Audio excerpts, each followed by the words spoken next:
نحمده ونستعينه ونستغفره ونؤمن به ونتوكل عليه ونعوذ بالله من شرور أنفسنا ومن سيئات أعمالنا من يهده الله فلا مضل له ومن يضلله فلا هادي له ونشهد أن لا إله إلا الله وحده لا شريك له ونشهد أن سيدنا ومولانا محمدا عبده ورسوله أرسله بالحق بشيرا ونذيرا وداعيا إلى الله بإذنه وسراجا منيرا أما بعد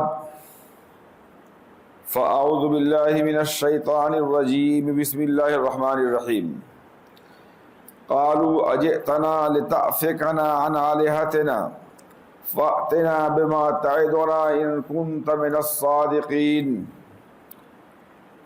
قال إنما علمها عند ربي وأبلغكم ما أرسلت به ولكنكم قوم تجهلون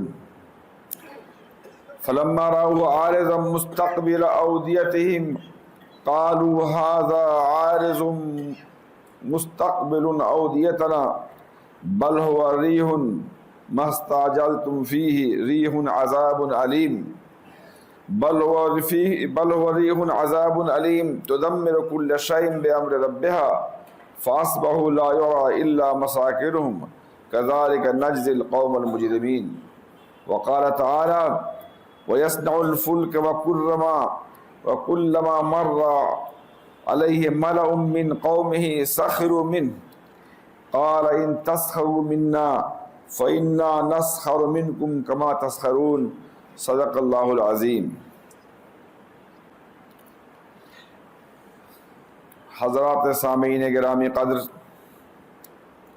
اور مصلیان کرام،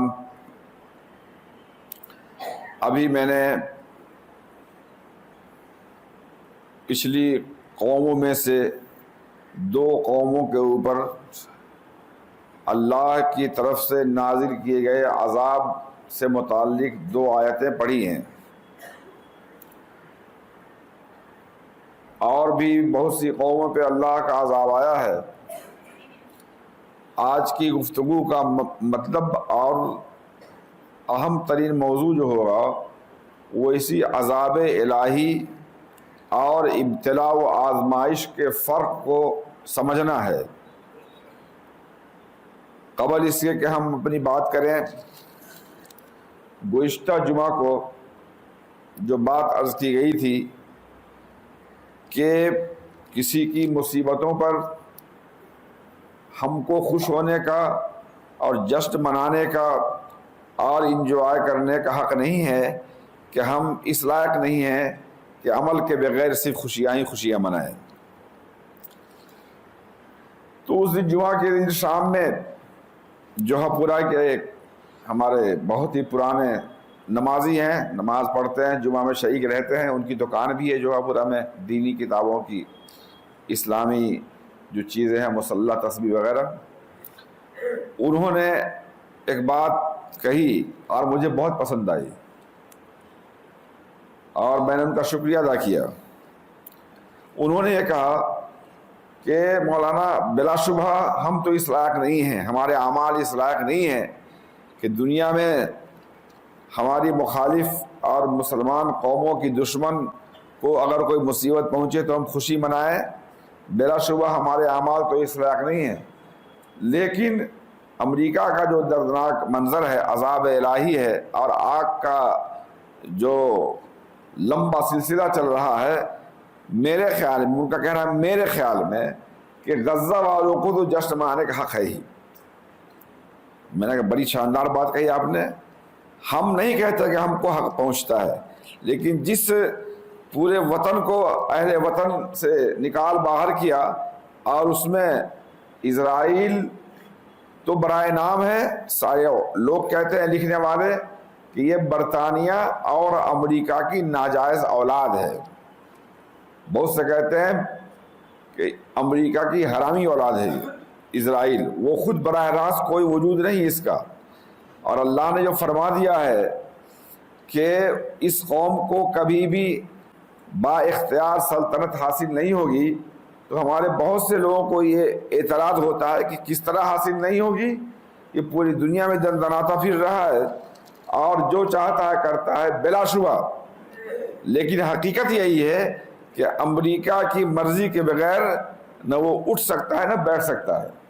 اور اس کا تازہ نمونہ یہ دیکھنے میں آیا کہ جنگ بندی پر وہ آگے پیچھے ہو رہا تھا اور ٹرمپ نے ابھی حلف نہیں لیا تھا، 20 فروری کو اس کو لینا تھا،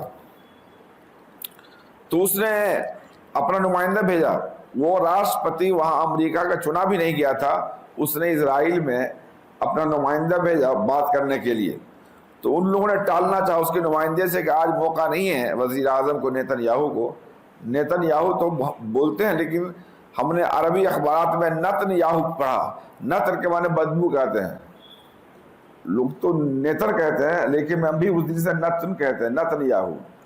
اس نے ٹالنا چاہا تو بہت سختی سے وہی ڈانٹا کہ کل پر نہیں، ابھی آرڈر ہے، ٹرمپ کہا کہ بات ابھی کرنی ہے، تو اس نے سارے پروگرام کو کینسل کر کے بات کیا اور اس کو آرڈر دیا اس نے کہ میرے حلف لینے سے پہلے جنگ بندی ہونی چاہیے، اور کان پکڑ کے اس نے کیا۔ یہ الگ بات ہے کہ اس کی بھی مجبوریاں تھیں اور اس کی چالیں ہیں، لیکن ظاہر میں اس کے ایک آرڈر پہ، ایک آنکھ دکھانے پر وہ مجبور ہوا سائن کرنے پر۔ یہ تو حال ہے اس کا، اس ٹرمپ کا، لیکن وہ کوئی ہمارا خیر خواہ نہیں ہے، وہ تو ہے ہی، وہ سب ایک دوسرے کے ملے جلے ہیں۔ علامہ اقبال نے کیا کہا ہے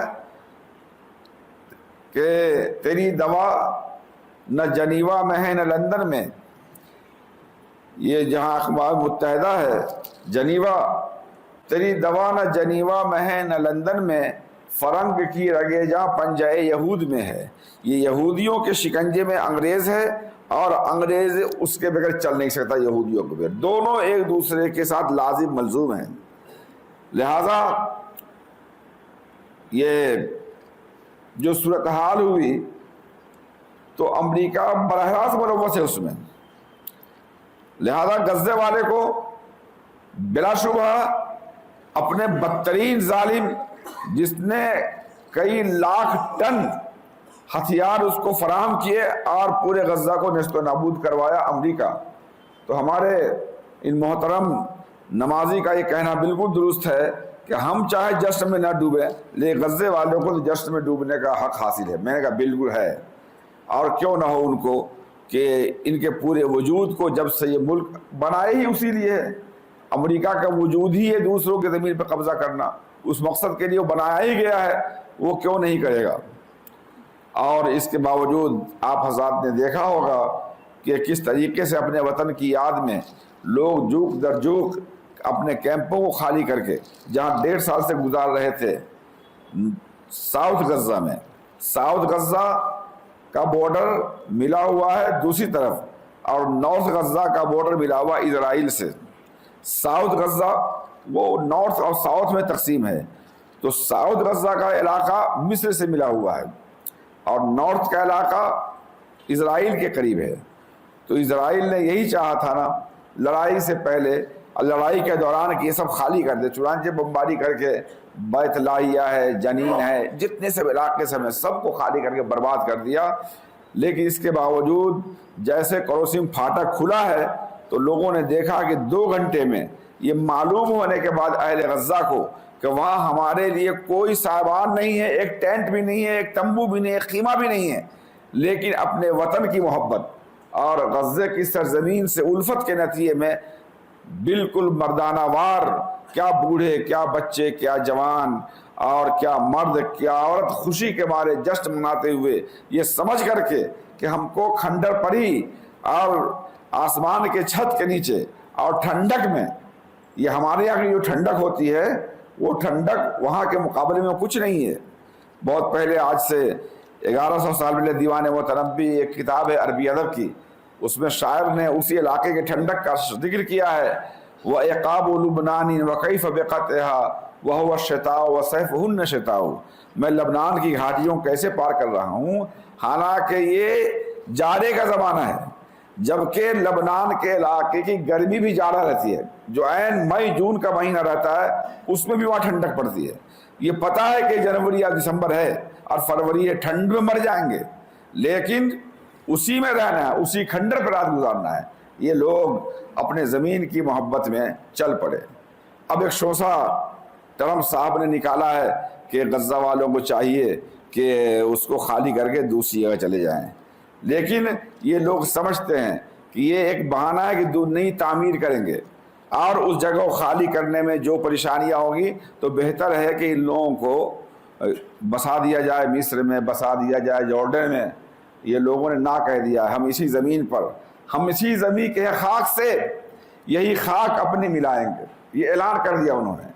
ہم اسی زمین کی خاک سے یہی خاک اپنی ملائیں گے، نہ بلائے تمہارے آئے ہیں، نہ نکالے تمہارے جائیں گے، تم جو کرنا کرو۔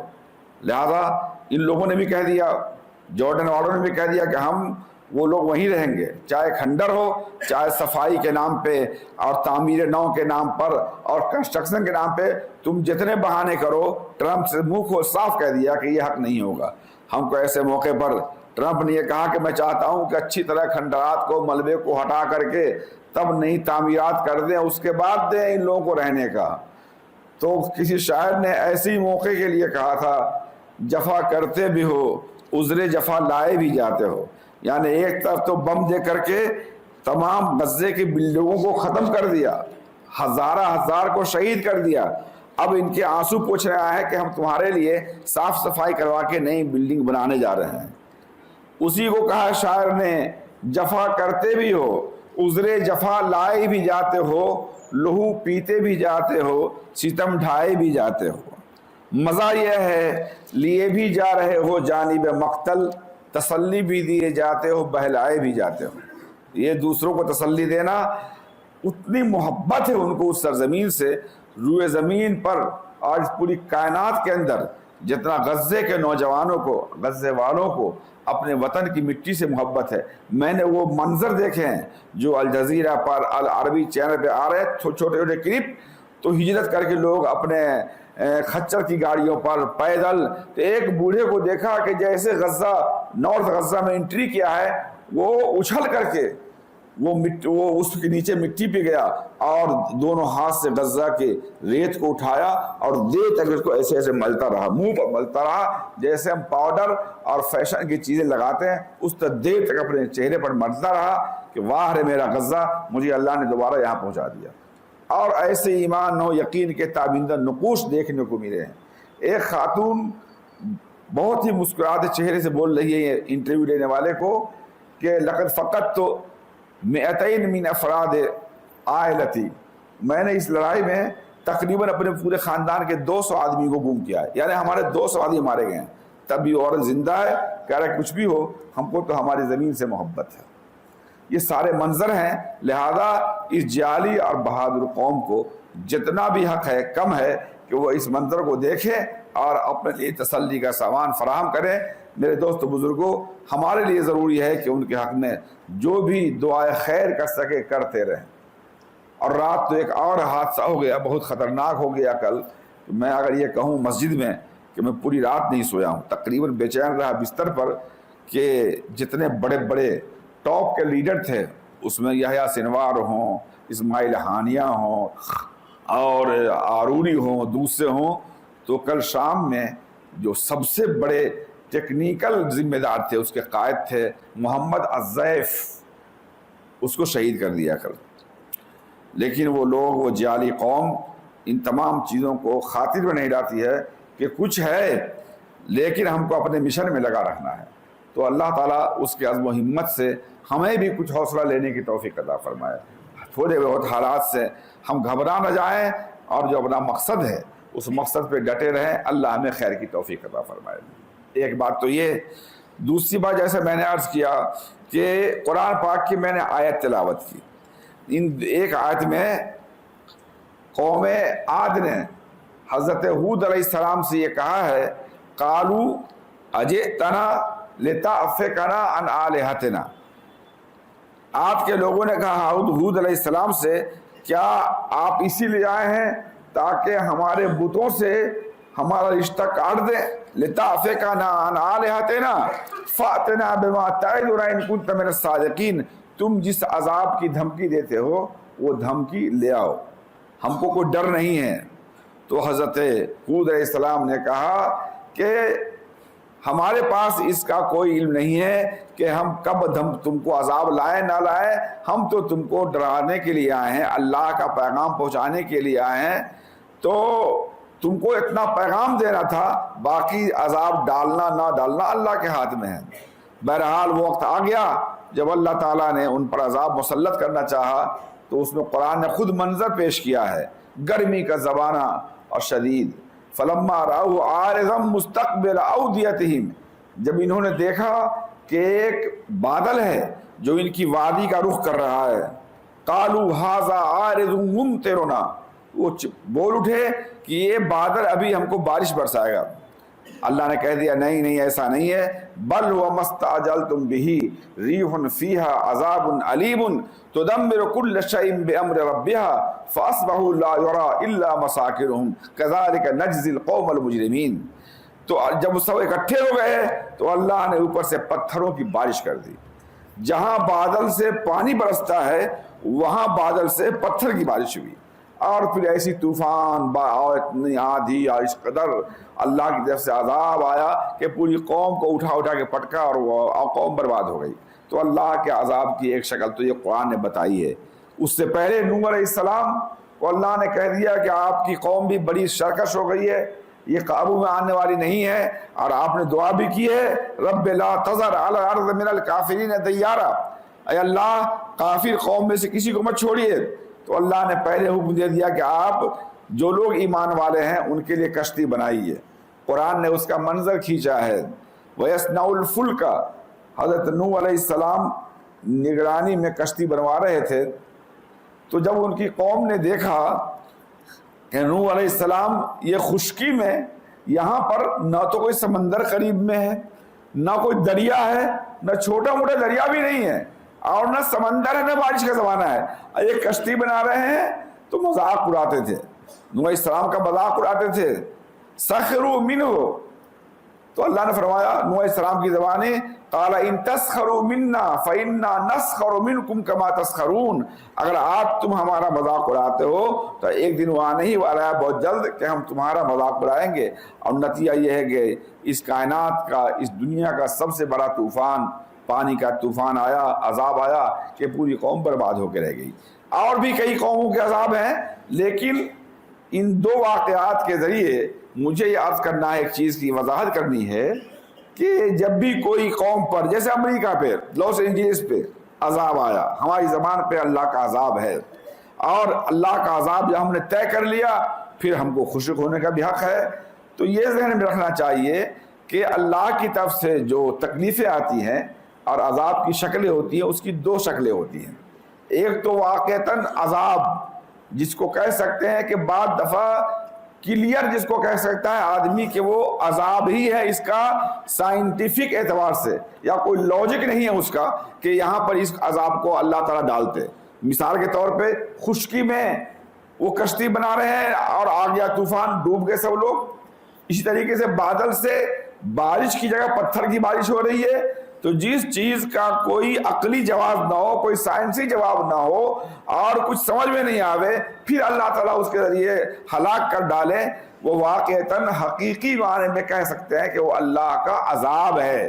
اور ایسے عذاب میں 99% مجرم لوگ ہی ہلاک ہوتے ہیں, یاد رکھیے گا. اس میں نیک لوگوں کو اللہ بچا لیتے ہیں, کہہ دیتے ہیں پہلے ہی سے, اطلاع دیتے ہیں.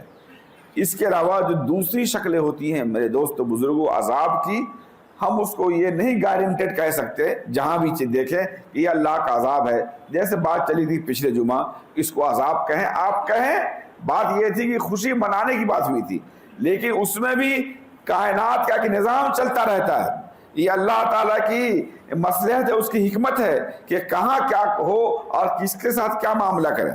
ورنہ اگر یہ ہم کہنے جائیں کہ نہیں امریکہ میں جو آگ گلی ہے بلا شبہ 1000 بار بھی اس سے کئی گنا زیادہ, وہ اس سے زیادہ سزا کا مستحق ہے جو اس نے غزے میں کیا ہے امریکہ نے. لیکن یہ کہیں کہ اللہ نے اس عذاب کی وجہ سے اس کو پکڑا ہے، اس کی کوئی گارنٹی نہیں ہے۔ اگر پکڑنا ہی ہوتا تو اللہ تعالیٰ کو عذاب دینے کے لیے اتنا دور 7,000 8,000 کلومیٹر جانے کی کیا ضرورت تھی؟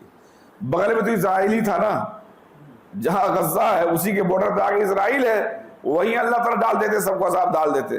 تو خداوند قدوس کو اسرائیل کا بدلہ لینے کے لیے امریکہ جانے کی ضرورت نہیں ہے۔ یہ خدا کی مصلحت ہے کہ کس کو کہاں پکڑتے ہیں کہاں نہیں پکڑتے۔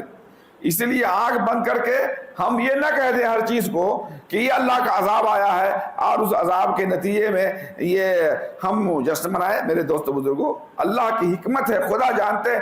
ہمارے ذمہ اللہ نے یہ نہیں رکھا ہے کہ ہم فیصلہ کرتے رہیں کہ کون عذاب ہے کون نہیں عذاب ہے۔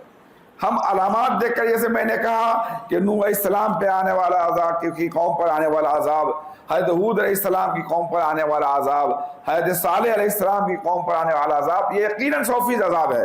لیکن ہر طرح کے حالات جو دنیا میں آتے ہیں، پھٹ سے ہم کیا کہتے ہیں، اس نے چونکہ فلاں کام کیا ہے، اس نے مسجد گرائی ہے، اس نے فلاں کیا ہے۔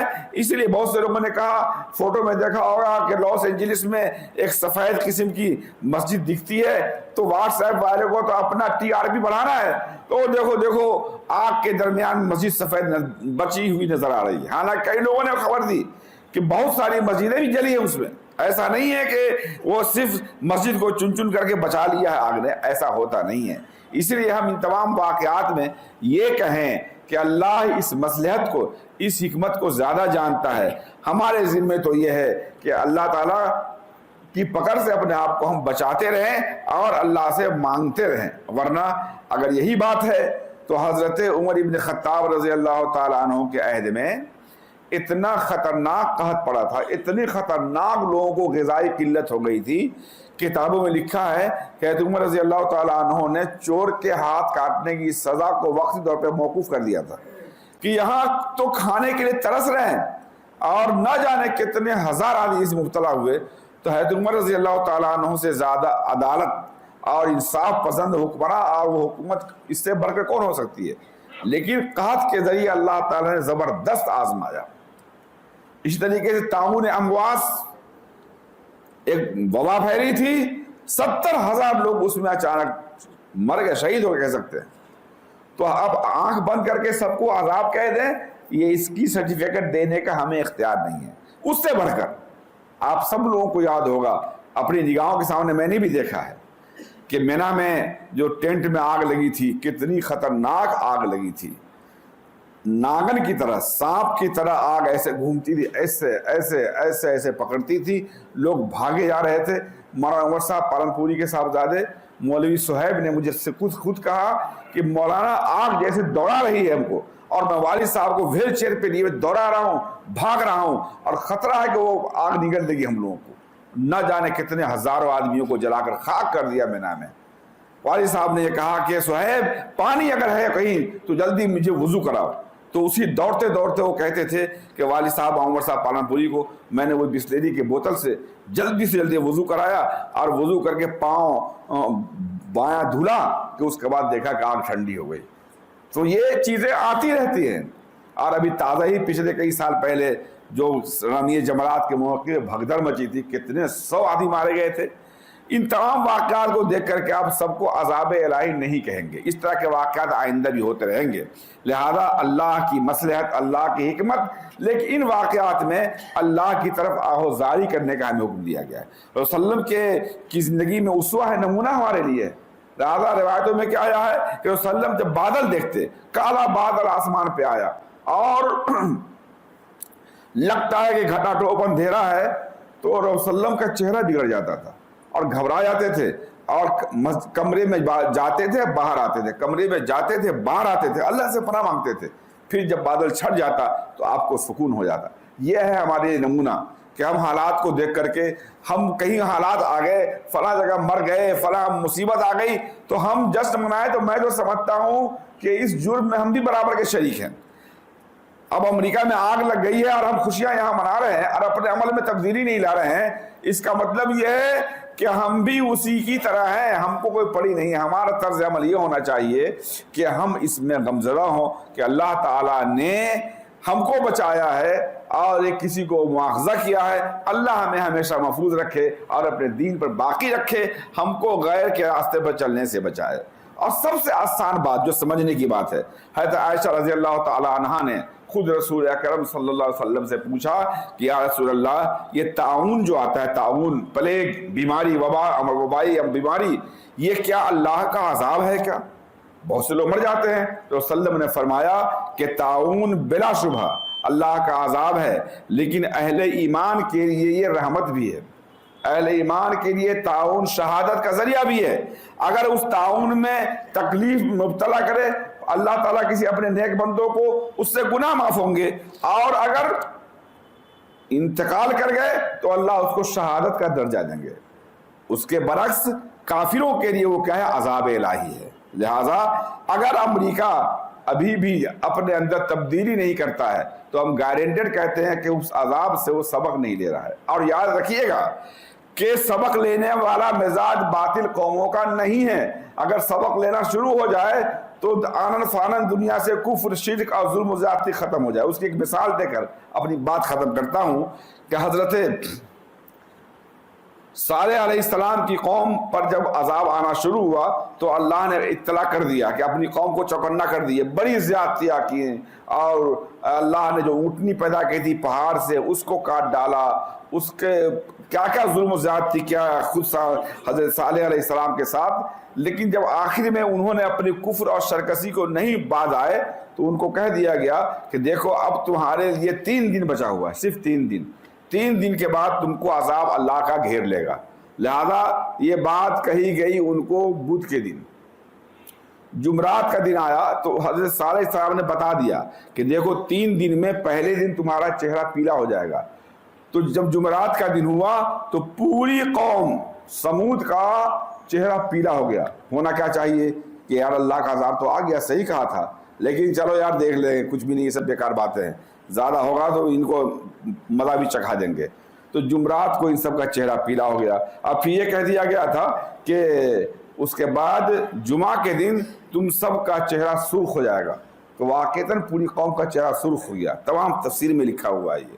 اس کے بعد تو اب ڈرنا چاہیے، 1 دن بچا ہوا تھا، لیکن وہ کہہ رہا اگر زیادہ آئندہ ہوا تو ان کی پٹائی کر کے انہی کو ہلاک کر دیں گے۔ لہذا لوگوں نے گھیر لیا ان کے حضرت صالح علیہ السلام کے مکان کو، چڑھ بیٹھے ان کے مکان پر۔ انہوں نے کہا کہ میں کچھ نہیں کر رہا ہوں، مجھے تو خدا نے پیغام دیا تھا، میں نے کہہ دیا کہ جب عذاب آ جائے گا تو پہلے دن تمہارا چہرہ پیلا ہوگا، دوسرے دن سرخ ہوگا، اور تیسرے دن سیاہ ہو جائے گا۔ لیکن اتنا کے بعد بھی 1 دن بچا ہوا تھا، کیا مجال کہ ظالم اور نافرمانہ قوم اپنے اندر چینجنگ پیدا کرے۔ اور یہی طے کیا کہ اگر اب اگارہ عذاب آنا ہوگا تو ہم لوگوں نے پہاڑوں کو تراش کر کے اندر میں مکانات بنا رکھے ہیں۔ یہ اتنے تگڑے پہاڑ ہیں کہ نہ سیلاب اس پہ اثر کرے گا، نہ زلزلہ اس پہ اثر کرے گا، اس میں جا کے پناہ لے لیں گے، لیکن خدا کا آگے نہیں جھکیں گے، ہم ظلم و زیادتی سے باز نہیں آئیں گے۔ چنانچہ سنیچر کا دن جب ہوا تو تمام کے چہرے کالے کالے کوئلے جیسے ہو گئے، اور پھر انہوں نے بھاگنا چاہا اپنے روم میں۔ توبہ کیا کرتے کہ ایک چیخاخرت ہوں صیحت، ایک چیخ ایسی خطرناک آئی، اتنی خطرناک چیخ آئی کہ وہ پہاڑوں کے کلیجے چیر دیے، پھٹ گئے، اور سب کے سب سینے پھٹ کے سب وہیں ایسے برباد ہو گئے کہ کوئی وجود ان کا باقی نہیں رہا۔ تو یہ بھی یاد رکھیے گا، یہ نہ رکھے کہ اب یہ سدھر جائے گا۔ باطل قوم، ظالم قوم، ملعون قوم اللہ کی توفیق کے بغیر ان چیزوں کو دیکھ کر کبھی راہ راست پہ نہیں آتی اور سرکشی بڑھتی رہتی ہے۔ خداوند قدوس ہمیں ان چیزوں سے نصیحت عبرت لینے کی توفیق عطا فرمائے۔ مجھے امید ہے کہ آپ حضرات ان باتوں کو اچھی طرح سمجھ گئے ہوں گے کہ ہمیں اصل تو یہ ہے کہ ہر حال میں اللہ تعالیٰ کے آگے جھکتے رہیں۔ ایک ہوتا ہے فرح بطر اور ایک ہوتا ہے فرح شکر۔ اگر آپ کو خوشی ہے تو اللہ کا شکر ادا کریں، اترائیں نہیں، مگن نہ ہو، ڈانس نہ کریں اور ڈرم نہ بجاویں، ڈی جے نہ بجاویں، اس سے ہمیشہ بچتے رہیں۔ اللہ ہم سب کے ساتھ خیر کا، عفو کا، عافیت کا معاملہ فرمائے۔ وآخر دعوانا الحمدللہ رب العالمین۔